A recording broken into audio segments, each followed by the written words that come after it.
మత్తయి సువార్త 19వ అధ్యాయంలో యేసు ప్రభువు స్త్రీ పురుషుల వివాహ బంధంలో వచ్చే సమస్య యొక్క పరిష్కారం గురించి తెలియజేశాడు.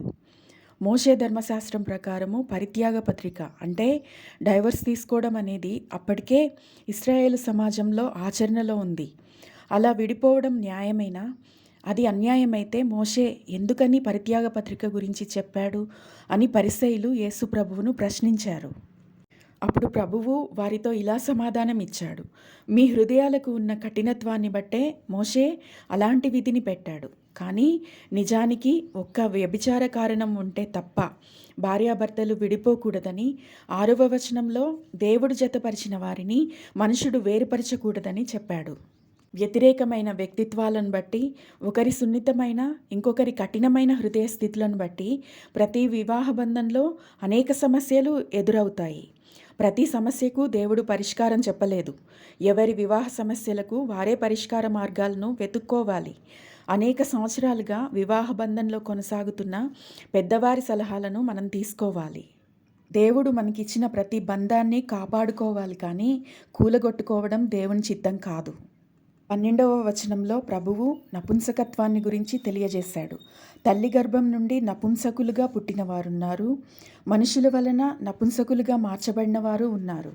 పరలోక రాజ్యము నిమిత్తము తమ శరీర ఇచ్ఛలను చంపుకొని నపుంసకులుగా తమను తామే మార్చుకొని జీవించేవారు ఉన్నారు. అటువంటి వారు దేవుని అనుగ్రహాన్ని పొందుకున్నవారు. పరలోక రాజ్యం నిమిత్తము తమను తామే నపుంసకులుగా మార్చుకున్న వారి సంఖ్య నియమించబడి ఉంది. వారు దేవాది దేవుని సన్నిధిలో ప్రత్యేకంగా నిలవబడబోతున్నారని ప్రకటన గ్రంథంలో రాయబడి ఉంది. శరీరంలో నపుంసకత్వం ఉన్నవారైనా, శరీరంలో నపుంసకత్వం లేనివారైనా ప్రభువు ఒకటే మాట చెప్తూ ఉన్నాడు: వ్యభిచరించవద్దు, దేవునికి మనుషులకు నమ్మకంగా ఉండాలి అని.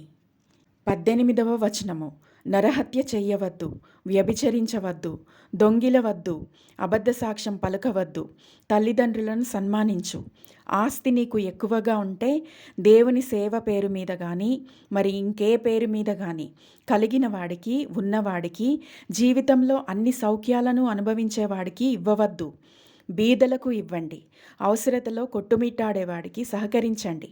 అప్పుడు నీకు పరలోకంలో ధనం కలుగుతుంది. ప్రభువు ఇవన్నీ చేస్తూ పాటిస్తూ నన్ను వెంబడించమని చెప్తూ ఉన్నాడు. ఇంత తేటగా దేవుని మార్గాలు మనకు తెలియజేయబడి ఉంటే మనం దేవుని గ్రంథం చదవకుండా వ్యర్థమైన వాటిని, అబద్ధికులను వెంబడించవచ్చా? దేవుని మాటలను మనం నిత్యము చదివి ఆ విధంగా నడుచుకోవడానికి పరిశుద్ధాత్మ దేవుడు మనకు సహాయపడునుగాక. ఆమెన్.